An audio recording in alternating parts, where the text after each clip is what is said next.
Ilang mga hindi pagkakaunawaan ng pamilya sa industriya ng entertainment sa Pilipinas ang nakakuha ng matagal na atensyon ng publiko, gaya ng matagal ng tensyon sa pagitan nina Raymar Santiago at Claudine Barreto. Dati nang isa sa mga pinaka-high profile na celebrity couple sa bansa ang kanilang paghiwalay, ilang taon na ang nakakalipas ay hindi nakakatulong sa pagpapatahimik ng interes ng publiko, lalo na ng kanilang mga anak ay naging bahagi ng isang malalim na sensitibong salaysay. Kumakailan lamang, lumitaw ang panibagong atensyon kasunod ng mga pag-aangkin at pagka-counterclaim tungkol sa isang di umano'y insidente ng pagkidnap ng kinasasangkutan ng kanilang mga anak.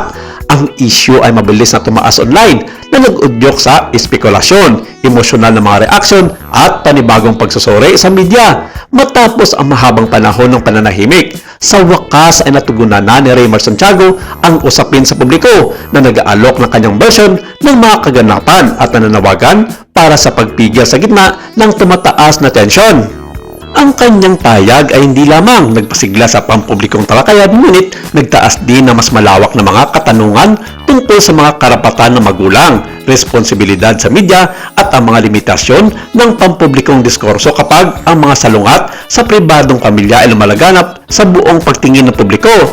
Sina Raymar Santiago at Claudine Barreto ay minsang itinuring na isa sa pinaka-kilalang mag-asawa sa show business ng Pilipinas.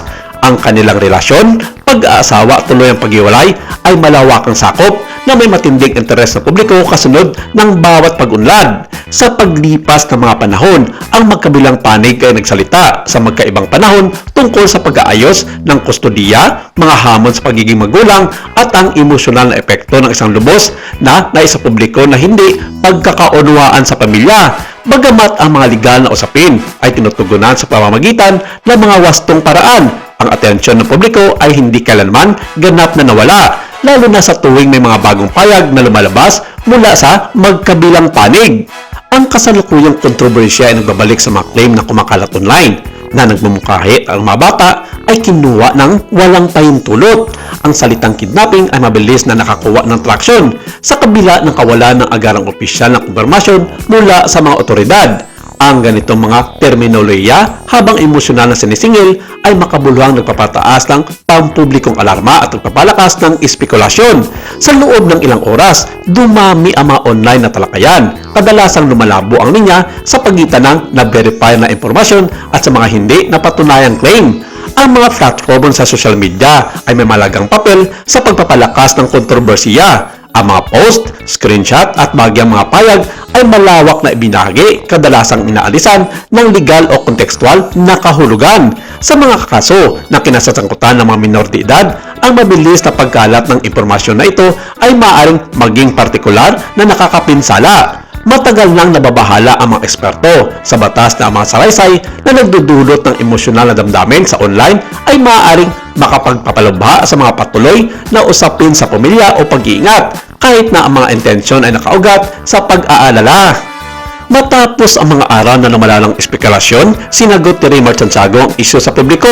Sa kanyang payag, mariin niyang itinanggi ang anumang maling gawain at tinanggihan ang paggamit ng terminong kidnapping na binibigyan diin na ang kanyang mga aksyon ay nasa loob ng kanyang mga karapatan bilang isang magulang.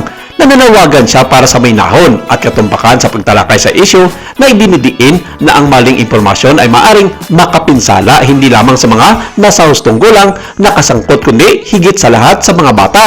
Binibigyan diin ni Raymar ang kanyang intensyon na protektahan ang privacy at kapakanan ng kanyang mga anak at higit sa lahat, nauna nang nagsalita si Claudine Barreto sa publiko tungkol sa kanyang mga alalahanin bilang isang ina, partikular na tungkol sa access at komunikasyon sa kanyang mga anak. Ang kanyang mga payag sa paglipas ng mga taon ay madalas na binibigyan diin ang emosyonal na pagkabalisa at nakitang mga paglabag sa mga napagkasundoang kaayusan.